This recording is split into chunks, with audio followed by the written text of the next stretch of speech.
Hi, it's me, Kenna, and welcome to my channel. Gucci, Fendi, Prada. Other bitches wear that shit, so I don't even bother. I put that on my partner, I put that on my family. London town, I represent, address me as your majesty.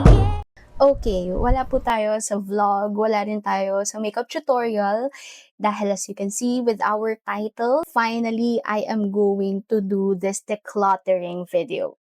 Medyo matagal na since yung last time na nakapag-declutter ako ng mga makeups ko. Since nag-move in nga ako to this apartment, kaya natapon ko na rin at hindi ko na nadala yung mga ayaw kong dalhin na makeup. So ngayon na medyo nakapag-settle down na tayo dito sa apartment, ayan, marami na naman akong mga makeups.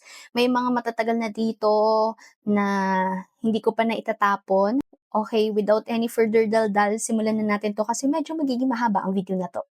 Dito ko ilalagay sa side yung mga i-dispatch ako na ha. Pod Cosmetics na mga eyeshadow palettes. I still want this on my collection, so itatago ko muna sila. I have here yung Easy Cosmetics na powder bronzer and blush inserts. Keep BLK blush in the shade Souffle. I'm still in love with this blush, so keep. Vice Cosmetics, this is my second powder na from them and ayan, used and abused but I'm still into it. Absidy, bago lang din to. Keeping it. Chuchu Beauty na soft focus press powder in the shade Skin. I'm keeping this one. I have here the Everbelena Pillow Pop Cream Blushes in the shade Dreamy Coral and Dreamy Peach. Kahit na meron ng bagong packaging yung Everbelena for this, I still want this. Okay, I still want this. And yeah, hindi ko alam. Ito si Coral, ito si Peach. Sa maybe sila. Maybelline Fit Me Blush. I love this. One of my long-lasting blushes. Get Ready With Me na maliit na palette nila. Eyebrow powder and 2 shimmer shades. I'm keeping this one. For this 3, ito wala na si Vice Cosmetics nito. I'm keeping this one. Ito bago lang. Ito, I still love this. I have here the Careline Multi-Pot. Hindi ko na to nagagamit, so maybe I'm disposing this one. Ayun, medyo kadiri na nga yung itsura niya. Ito, this is from the SEM. Yung highlighter nila, saglit ko lang nagamit to and parang hindi nga siya nagamit. Mas gusto kong i-keep si Cleo compared to this. Kasi ito parang yellow yung shade niya for me. Easy Cosmetics na Creme Chic Bronzer. Kahit wala na sila nito, I'm keeping this one. Both I still love. Squad Cosmetics, Popic Beauty na contour. Chuchu Beauty na Heart Blush Duo in Miss Dolly. Old packaging pa nila to. I still love this. Actually, siya yung gamit ko na blush for this look. This powder from Fashion 21 and Sassy Lady. Dispatch na to. This is from Squad Cosmetics. Ito yung from their library collection. Meron akong soft blush nila in the shade Ease, pero ginagamit ko as bronzer kasi very natural lang yung itsura niya sa skin ko. And then this one is in the shade bronzer naman. Kapag ito gusto ko ng medyo pigmented bronzer. They are still new, so I'm keeping that one. Strokes, bakit siya nandito? Hindi ko rin alam, but I love this. Fashion 21, isa to sa mga nilagay ko sa eyes ko for this look. Although blush siya, but I'm keeping it. Instabute na, I don't know, nakalimutan ko na kung anong product to. Basta from Instabute, I'm disposing it. Also have here Maybelline Sun Kisser Blushes in the shade Citizizzle and Soul Search. I'm keeping this one. They are new. Color Tonic in the shade Sun Glow. I love this one as parang illuminator. I really love. I'm keeping this one. So, sobrang tagal na nito sa akin. Pretty Secret by Everbelena Matte Color Stick in the shade Doll Face by Sassy Colors Blush Stick in the shade Punch. I super duper love it. For this 3, ito yung Everbelena Blush Rush. I'm keeping this one. Vice Cosmetics. I'm also keeping this one. Celestco Soft Touching Blush. Sobrang sikat neto before, but bye for now. This palettes, Detail Cosmetics, although parang wala na yata to kasi iniba na nila yung color palette na kasama dito. May volume 2 na siya. But I'm still keeping this kasi okay pa. And as you can see, gamit na gamit ko yung contour. But I'm keeping this kasi isa to sa mga pangarap kong palette before. Ito naman yung mga eyeshadow palettes ko. Mga no brands tong mga to, so please don't ask. I'm keeping them because wala pa akong eyeshadow palette na nabibili for now. This one, Hamish, it's fine. Nasa mata ko pa rin naman. Okay pa naman siya. Caroline, I love this. Ito lang yung colorful eyeshadow ko. Kaya, I'm keeping this one.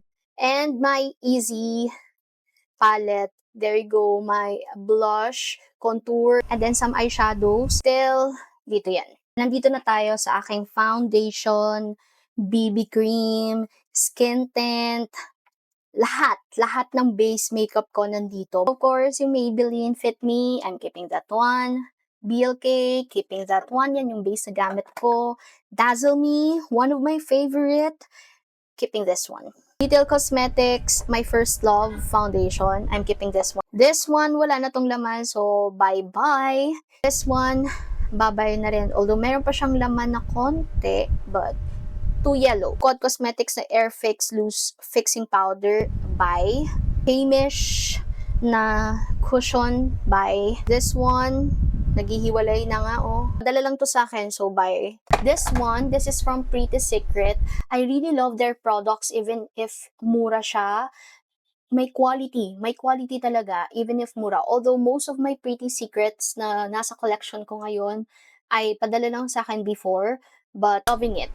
This one, ayan o, nahipan ko na siya. Sige, I'm keeping this one na lang. Malat, may kumalat. Contour ata. Contour. This one is from Pretty Secret as well. Their Make Me Matte Mineral Setting Powder. Mag-expire na raw siya. Hintayin ko na lang yung expiration niya. So, I'm keeping this one. This one from Nichido. Kabibili ko lang nito. So, keeping that. Yung mga colorette skin tint ko, bago lang din. Keeping all of them. I'm keeping this one. I used to love this skin tint. Sobrang ganda niya sa balat. Although light lang yung coverage niya. If maubos ko na yung mga skin tint ko dito, I would repurchase this one. But, bye for now because luma na siya. Okay, this one from Shawil. Matagal na to sa akin. Sobrang light ng shade nito. Bye, Shawil. Itong mga Dazzle Me Skin Tint, I'm keeping all of them. Vice Cosmetics Aqua Grip, matagal na to sa akin, so I'm disposing this. The Alba UV Essence Water Full Plus sun cream to. I used to love this one, mixing it with Matte Plus Poreless ng Maybelline. But, buy na, because it's expired already. Caroline All Control Primer. Luma na to. So, bye, Caroline. Hey, kumalat yung contour. I-dispose ko na tong Caroline All Control Liquid Makeup.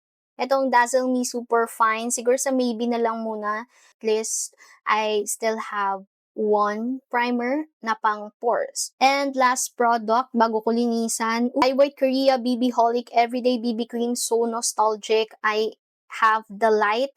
Tatap ko na to. Alam ko wala na tong laman. Linisan ko lang to because it's so dumi. Alright, so now we are down to our third lagayan. I have two curlers here. Yung isa from Caroline, sira na siya. Alam nyo na. This one is from Glamfix. Ito yung binili kong kapalit niyan. So, I'm keeping that one. This one, Maybelline Baby Matte Cushion. Malalagay ko na siya dito sa base makeup. Wait lang. Lagay ko lang. I'm keeping this. These are from Squad Cosmetics, yung kanilang color library, if I'm not mistaken. I have two palettes here. Ito laman is puro powders except this one. And then this one as well. Ito naman puro cream. Ayan, I have their cream contour. I love this. Dalawang blushes, super pigmented. As in, sobrang pigmented. Then, the other shade nung kanina. I love them so much. Eyeshadow palette. Pinakamalaking eyeshadow palette ko so far from Spotlight. I'm keeping this one. Easy Cosmetics, kahit na may bagong release na sila, na bagong packaging na to, bago pa rin naman to sa akin, so I'm keeping this one. Get Ready With Me, Green Beige Corrector, and then yung kanilang concealer. Iba na rin yung packaging, but I'm keeping this one. Kasi naman, kabibili ko lang, then nagpalit sila. So, and okay pa rin naman. Detail Cosmetics na Make Brow Palette. in the shade Cocoa. I'm keeping this one. Bago lang to sa akin. For my concealers, I'm keeping this one. Oaks Cosmetics from Anko. Secret Perfect Fresh Creamy Liquid Concealer. I have two shades. This goes sa Maybe natin. Maybelline Instant Age or Rewind Eraser.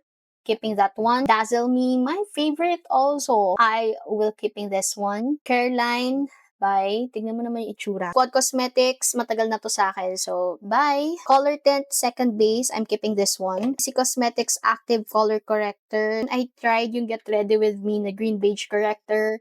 Mas gusto ko na yun kesa dito. It's time now to say goodbye. Her Beauty Real Skin. Keeping this one kahit na nag-change na sila ng packaging. Poppy Concealer, super duper favorite concealer as in. Detail Cosmetics, matagal na to sa akin. I'm exposing this. Detail Cosmetics, I'm keeping this one. Clay Pen. Queen Bella or Kin Bella. Keeping that one. AbCD, I'm keeping this. Fashion 21, I'm keeping this. Squad Cosmetics na multi-purpose mousse, I have two shades. Isang bubbly pang blush and then isang toast for contour. I'm keeping this one. Bago lang din yan. Everbelen na eyebrow kit. Luma na to. May bago na silang packaging. So, it's time to go and gamit na gamit ko naman na siya. Maybelline Fit Me na hindi ko na alam. Oh my God. Bye. Zilosca Cosmetics. Wala na akong deep brow pomade but I guess dried out na siya. So, bye. Meron din ako dito Careline na Glossy Glow. Matagal na to. So, I'm disposing yun na and parang matigas na siya. Contour stick ng Careline, I'm still keeping this one. Ito from ABT & Co. Wala na ata tong brand na to. So, bye. This one as well. This is from Maybelline, yung Cloudtopia nila. Bagong-bago. I'm keeping this. For mascaras, I have 4 mascaras here. Verbena All Day Fiber Max Mascara. Dito ako sobrang na-in love sa mga tubing mascaras. But I think it's time to say goodbye. Vice Cosmetics Super Mega Ultra Curl Mascara. Wala nang ganito yung Vice Cosmetics and medyo tuyo na rin siya. Tuyo na nga oh. Parang nasa wand na lang yung product. So, I'm gonna let go of this. While these 2 mascaras from Careline, Lash Boost Mascara and Sky High, I'm going to keep them. This one, bye. Ito yung mga pang eyebrows na. Maybelline, I'm keeping this. BLK, I'm keeping this. Squad Cosmetics, matagal ko na itong hindi nagagamit. Meron pa pero mabaho na yung amoy niya. And ayoko na. Maybelline, I love this. Day Free, I love this. Ito, wala na tong laman. Ito yung luma ko doon. Easy, meron pa siyang laman pero wala na yatang ganitong product from Easy but I'm still keeping it kasi maganda siya. Chuchu Beauty, waste of money. Ito yung pinaka hindi ko nagustuhan na product ko from Chuchu. Lucky Beauty, keeping that one. Careline, luma na siya, so bye! This one is from Beauty Hive. Sparkling Milk Fluid Eyeshadow. I'm keeping this kasi hindi ko pa siya nagagamit. And bago lang to. Okay, we're finally down into our last box. First off, Polish. I'm keeping this. This one, finally, malalagay ko na dun sa powder foundation area. So, I'm keeping this. Dito lang siya. Dito lang siya, syempre. Ito na. Mga lipsticks na talaga to. Fat Gloss by Easy. Bago lang sila. So, I'm keeping both of them. Her Beauty na Hydra Blur Stain. Keep. These are my Detail Cosmetics Power Lip Ultra Matte Lipstick. I have 3 shades. Chantilly, Teddy, and Biscotti. I'm keeping all of them. I have Superstay Matte Ink, 3 shades. Seductress, Seeker, and Amazonian. Tapos, yung isa dito is bagong packaging. I'm keeping this 3 pa rin. Because my Teddy tint, I love them so much. Next is Mellow Matte from Squad Cosmetics. I have Cafe A Lot and Old Money. I'm keeping them. Of course, yung Get Ready With Me, I'm keeping both of them kasi bago nga lang din to, guys. Careline Cosmetics Whipped Cream Tint. Hindi ko alam bakit ko pa kinikip yung box, but I'm letting go the box. Pero yung product mismo, it will stay. Kasi bago lang din yan. Next is this Easy Cosmetics na Mousse Lip Tint in the shade Tickle. I'm keeping the box and the product as well. Lip Leisure ng Detail, both of them, I will keep this. Pink Flash na dual lipstick, I don't know. I'm letting go of this. Careline Serum Clear Gloss kahit na sobrang love ko to, I'm letting go of this. Meron akong 3 shades na tong vinyl ink, pero yung isa kasi dito sobrang luma na. Letting go of cheeky, but I will keep this too. Punchy and extra. This one, hindi ko nagustuhan yung packaging, so I'm letting go of this. JMCY. Maganda pa rin naman siya. Gusto ko pa rin naman to, so I'm keeping all of them. Detail, lip luster, I'm keeping this. Bago lang yan. Letting go of this. Letting go of this. Choo Choo Beauty. Maganda siya, in fairness. For Rencos, I'm keeping this one. This is the Natural OBMP Matte Stain. I'm keeping all of them except Urduha, kasi si Urduha medyo pinkish red siya and bright kasi siya sa lips ko. Yeah, I'm sorry Urduha. Crave Cosmetics, I'm letting go of this. Everbelena Serum Lip Balm, I'm keeping both of this. Latte and Bloom. This last products are from Careline. Meron ako nung Serum Water Tint, meron akong 3 shade, and then Careline Powder Matte Tint. I'm keeping them. Meron pa pala akong isang lagayan ng makeup dito. Ito medyo marami-rami akong tatanggalin. Are lahat ng pencils, lahat ng liners, pencils, and everything andito. So, ayan, medyo marami sila, oo, tignan, pero lahat yan, yung iba dyan, itatapon. Okay, yung box ng strokes, eyeliners, Kai Muse. Yung left and right na liners nila, itapon ko na siya. Collaboration with Chris Aquino and Everbelena, Diyos ko Lord. Eto wag, kasi ginagamit ko siya kapag everyday. Supercharged Aligner and Lash Serum. Stay. ABT & Co. Winked Eyeliner by this one. Waterproof Matic Eyeliner ng Everbelena. Meron naman na ako from Vice, so I'm disposing this one. Her Beauty Pro Definer Eyebrow Pencil. I'm keeping this. Detail Cosmetics Super Fine Liner, my favorite. I'm keeping this. Absidy, I'm keeping that one. This one, dispatch ako na kasi. Ayan, hindi na siya masara ng maayos. This is from Detail. Squad Cosmetics, I'm keeping that one. So, yung lumang eyebrow pencil ng Detail. Wala akong pantasa. It's a no-no for me, so tapon ko na siya. EB Pro Studio Finish Brow Pen. Kung natitignan, matagal na yan for sure. Vice Cosmetics. Vice Cosmetics. Vice Cosmetics, I'm keeping them. Squad Cosmetics Lip Liner. I think yun lang. Okay, so I'm done decluttering my entire makeup collection. And ito lahat, yung nakuha nating makeups na hindi ko na ginagamit, gagamitin, at gusto ko nang i-dispatch siya. Hindi ko na talaga matandaan kung kailan yung last na nag-declutter ako. Yun lang, maraming salamat sa panonood itong video. I really hope you enjoyed because yung mga ganitong videos, nag-e-enjoy talaga akong panoorin. Sana kayo din. Marami pang ganap, marami pang magiging vlogs, videos, makeup video, vlogs, and everything dito sa ating channel. Kaya please do subscribe and I hope to see you guys on my next one. Okay? Bye! Bye! Dami. Sobrang dami. Anong gagawin natin dito? Saan ko ito ilalagay? Gucci, Fendi, Prada. Other bitches wear that shit, so I don't even bother. I put